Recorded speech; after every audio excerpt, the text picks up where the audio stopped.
Bonjour, bienvenue pour ce moment vidéo. Il se veut être un accompagnement pour vivre un temps de méditation et de prière. Même si notre paroisse réorganise un culte chaque dimanche matin, beaucoup ne peuvent encore s'y rendre à cause de la situation particulière que connaît notre pays. Nous ne savons pas quand la situation redeviendra meilleure, mais que cela ne nous empêche pas de mettre à part dans notre vie un moment de recueillement. Nous voulons commencer, comme presque à chaque fois, en reprenant ce texte qui affirme notre foi. Oui, nous croyons, malgré les circonstances, que Dieu est présent à nos côtés, qu'il entend notre prière. C'est pourquoi nous disons avec le psalmiste « Ô Dieu, j'élève mon âme à toi, mon Dieu, je mets en toi ma confiance. »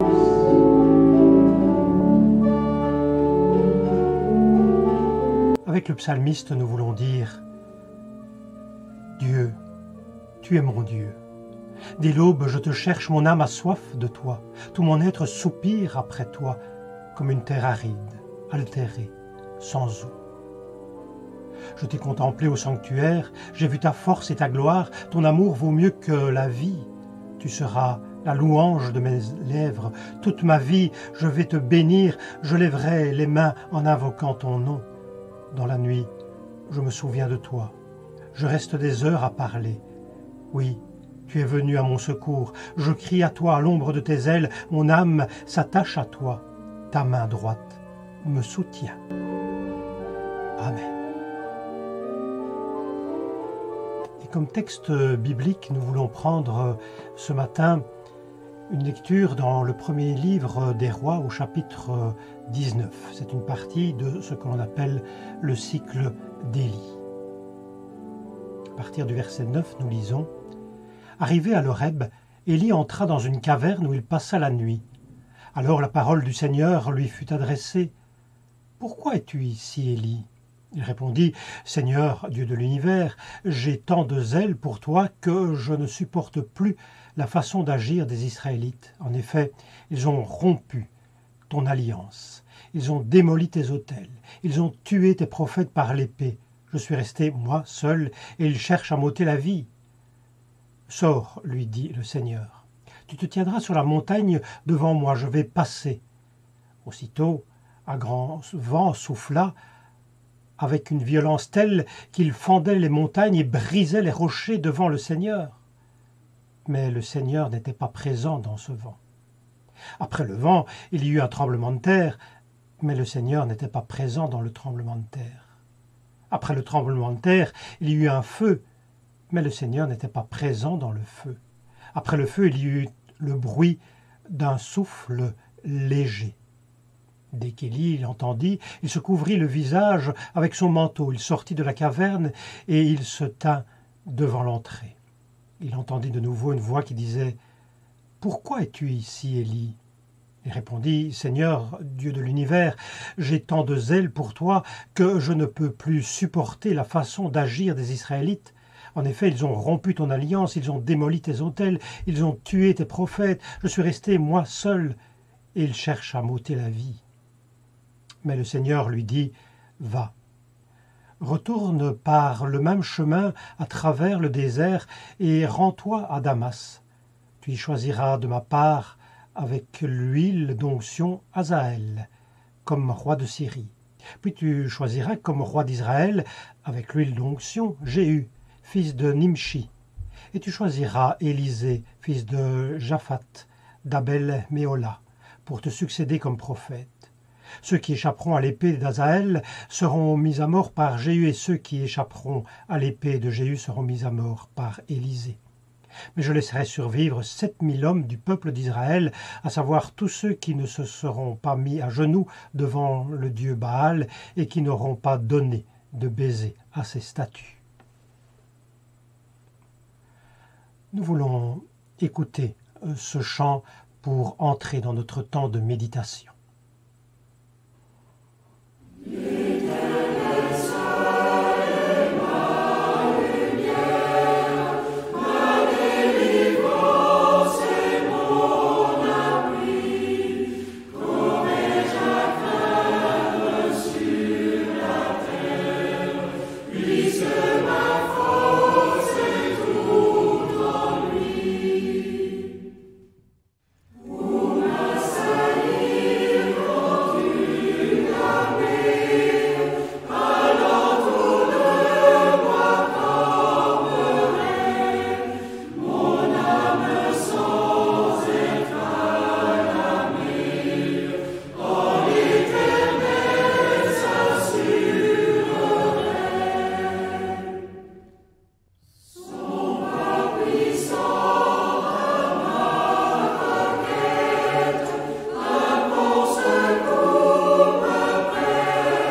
Quelle vision avons-nous du monde divin à partir de ces textes? Pour introduire cette courte méditation, je voudrais commencer en posant une série de questions qui me sont venues à l'esprit en lisant ce texte dans la Bible. Quelle vision avons-nous de notre Dieu? Avons-nous une vision d'un Dieu vainqueur, tout-puissant? En quoi consiste sa ou ses victoires? S'il est tout-puissant, comment se manifeste sa force et son éclat? Et puis surtout, peut-on encore utiliser ce genre de vocabulaire et d'histoire repris dans ce récit pour dire aujourd'hui, dans notre siècle, notre vision de Dieu? Et aussi, n'y a-t-il pas trop d'anthropomorphisme dans ces façons de s'exprimer? Nous ne répondrons certainement pas à toutes ces questions aujourd'hui, elles sont là comme introduction à notre méditation. 1 Roi 19 fait partie de ce que l'on appelle communément le cycle d'Élie, toute une série de chapitres dans le livre de 1 Roi, et puis aussi ça continue dans le tout début du deuxième livre des rois, dont Élie est le héros, et ce cycle occupe d'ailleurs une place importante dans le premier livre des rois et se poursuit par un autre cycle bien plus petit, celui-là, celui d'Élisée, le disciple de Élie. Remarquons aussi qu'Élie est une figure symbolique de la prophétie. Son nom revient dans les évangiles. Il est un personnage important dans l'imaginaire des acteurs du Nouveau Testament également. Ce cycle, et même on peut parler donc des cycles, laisse aujourd'hui surtout très perplexe. Certes, si nous les lisons comme nous lirions un roman, une histoire d'aventure ou un conte, si nous les lisons de cette façon-là, ils sont captivants, pleins de rebondissements, pleins de faits fabuleux, comme Élie recevant sa nourriture de corbeaux près du torrent de Kérit.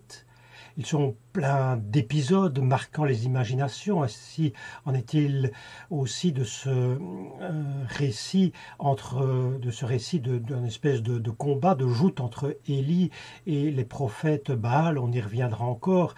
Ils doivent faire en sorte que leur autel prenne feu, ou encore ces récits sont aussi marqués par beaucoup de violence. Il faut bien le reconnaître, comme ce récit d'Élisée qui est moqué par des enfants, et Élisée qui maudit ses enfants et qui meurt alors, enfin ces enfants qui meurent par le fait d'ours qui sortent de la forêt.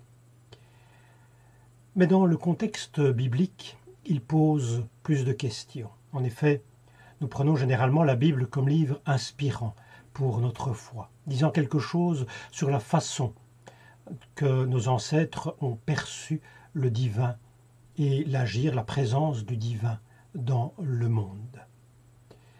Or, ces textes alors nous posent plus de problèmes parce qu'ils contiennent des récits d'une violence extrême, avec beaucoup de brutalité, beaucoup d'atrocité, beaucoup de morts. Et tout cela sous le regard du divin et même à son inspiration, semble dire certains textes. Remarquons au passage que ces vieux récits n'ont rien à envier à beaucoup de films et séries actuels qui, eux aussi, abreuvent les spectateurs de massacres à répétition. Cette remarque est d'ailleurs intéressante.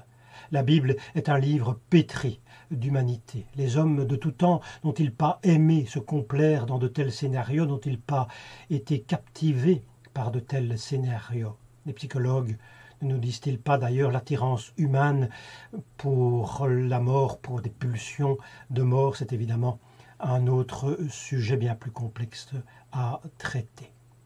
Cela faisant, parfois, nous pouvons nous demander ce que Dieu, révélé en Jésus de Nazareth comme Dieu d'amour, qu'est-ce que ce Dieu révélé par Jésus de Nazareth a à voir avec ces histoires reprises dans la Bible?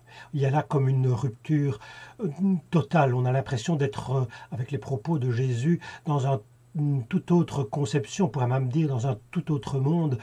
Jésus prêche l'amour des ennemis, l'attention aux plus pauvres, et nous n'avons pas grand-chose de cela dans certains, je dis bien dans certains récits de l'Ancien Testament, ce que nous appelons l'Ancien Testament.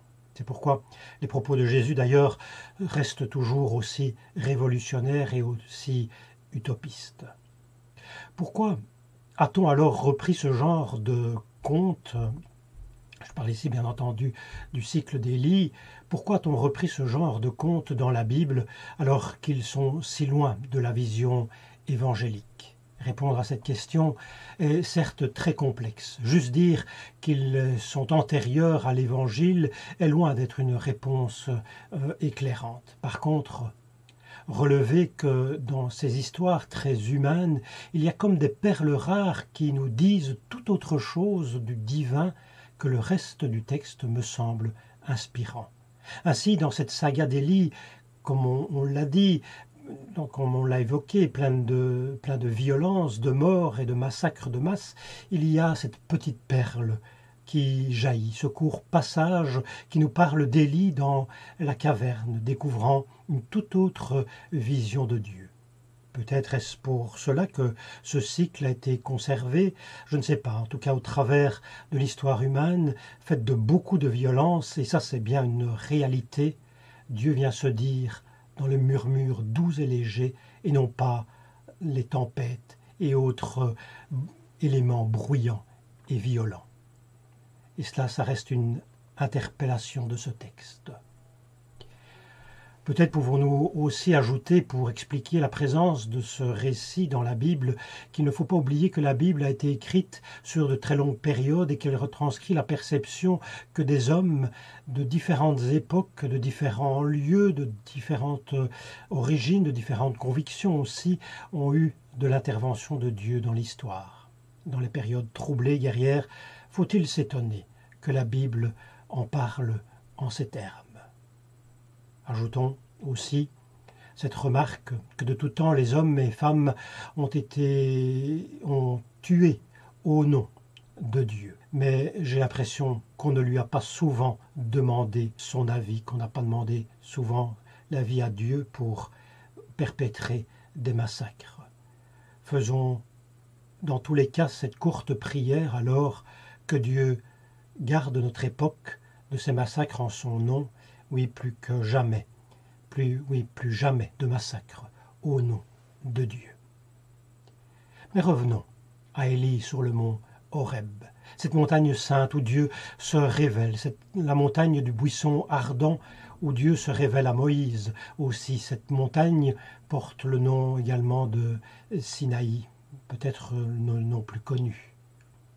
Rappelons les circonstances qui ont fait arriver Élie à cet endroit. Le roi Akab règne avec la terrible Jézabel comme reine. On décide d'organiser une espèce de tournoi. D'un côté, il y a les prophètes de Baal, un dieu de la tempête, entre autres, et de l'autre, il y a Élie. Ils fabriquent chacun des autels, on y place des bœufs égorgés et on attend qu'ils prennent feu. Rien ne se passe pour les prophètes de Baal, malgré leur tintamarre, leur danse magique imitant l'orage qui pourrait apporter le feu. Par contre, on asperge d'eau 3 fois l'autel que Élie a dressé. Celui-ci prie et l'autel s'embrase. Et tout cela se solde par la suite par la mort de 450 prophètes de Baal, je disais. Ces textes comportent beaucoup de violence et de massacres de masse. Mais ce qui est assez paradoxal, on pourrait dire, c'est qu'en fin de compte, c'est Élie qui s'enfuit, c'est lui qui a peur. Ainsi, la violence de la reine, la terrible Jézabel, est plus forte et la violence suite à la victoire de Élie n'a pas servi de leçon. Élie fuit dans le désert, se pensant le seul juste qui reste sur terre. Malgré sa victoire, il est dans une situation désespérée. Après des détours, il se retrouve à l'Horeb, dans un état d'esprit désespéré. comme le laissent entendre les versets qui précèdent. Lisons par exemple 1 Roi 19, le verset 3. Élie prit peur et il s'enfuit pour sauver sa vie. Il se rendit à Beer-Shéba dans le pays de Juda. Là, il laissa son serviteur, puis il marcha pendant une journée dans le désert et il s'assit sous un genêt. Il souhaitait mourir et il dit « Maintenant, Seigneur, j'en ai assez. Reprends ma vie, car je ne suis pas meilleur que mes prédécesseurs. » En fin de compte, il se retrouve après encore de pérégrination dans une caverne et participe à une théophanie. Une théophanie, c'est une rencontre entre Dieu et l'homme, une manifestation de la présence du divin, un moment où l'homme se rend compte qu'il est en présence du divin. Il y en a plusieurs dans la Bible, il y a plusieurs récits de théophanie, comme par exemple Moïse et le buisson ardent, mais on peut aussi placer dans cette catégorie la transfiguration dans le Nouveau Testament, dans les évangiles. Le monde divin se manifeste dans l'humanité.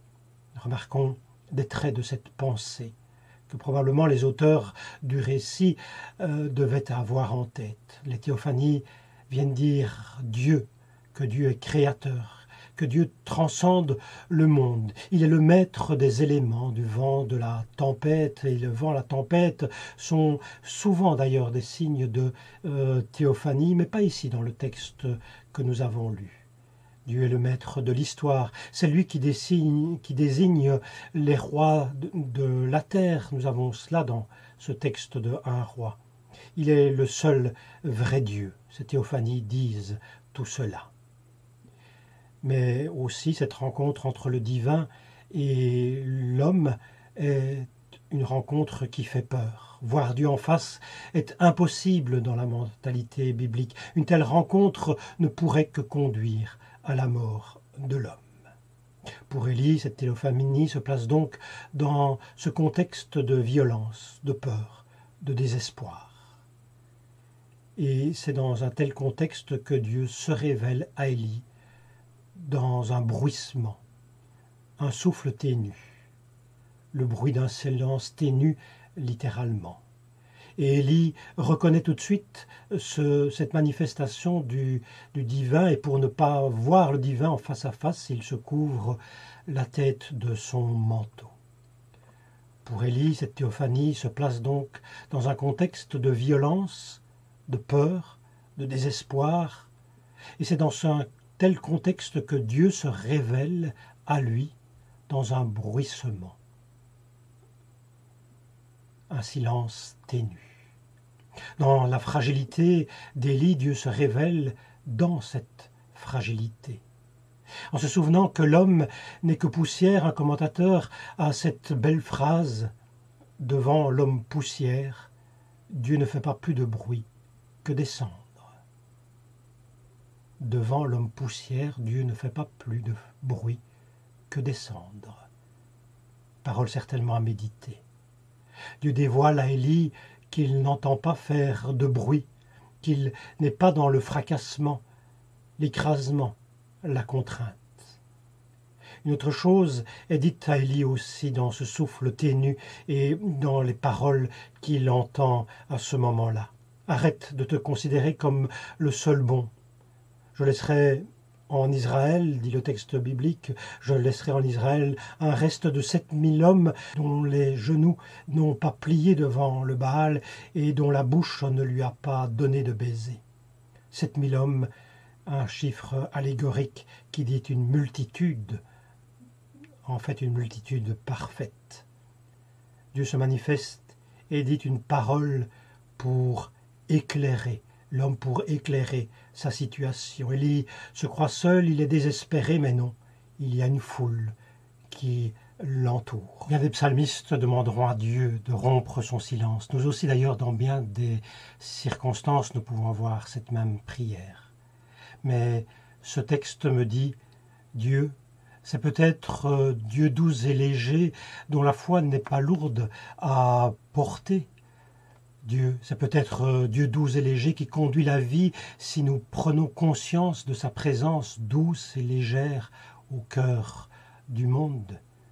C'est ce divin-là, doux et léger, qui conduit la vie humaine, même si celle-ci est en proie à de graves violences.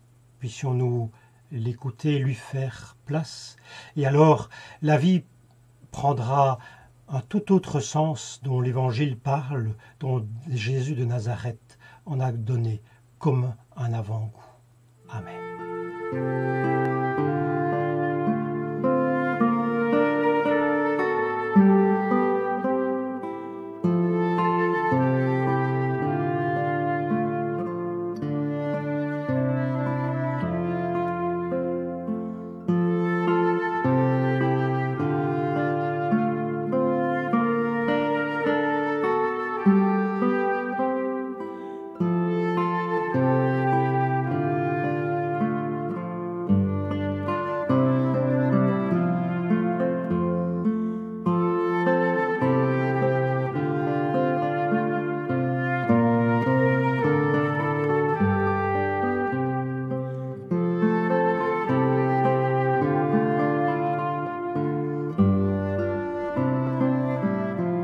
Nous voulons nous associer à cette prière. Seigneur notre Dieu, apprends-nous à prier, les yeux ouverts sur notre monde et les mains ouvertes pour t'apporter et te remettre ce qui le brise et le détruit. Apprends-nous à discerner le mal pour pouvoir lui résister de toutes nos forces. Apprends-nous à approcher et à accompagner celles et ceux qui, blessés par la vie, ont de la peine à avancer. Permets-nous d'être pour eux des hommes et des femmes de courage et d'initiative. Toi qui nous dis « Demandez, vous recevrez », donne-nous d'être alertes et inventifs pour faire notre part dans les exaucements que nous te demandons. Amen. Et nous voulons terminer notre culte en reprenant cette bénédiction. Dieu nous bénit et nous garde. Dieu tourne sa face vers nous et nous accorde sa grâce. Dieu porte sur nous son regard et nous donne la paix. Amen.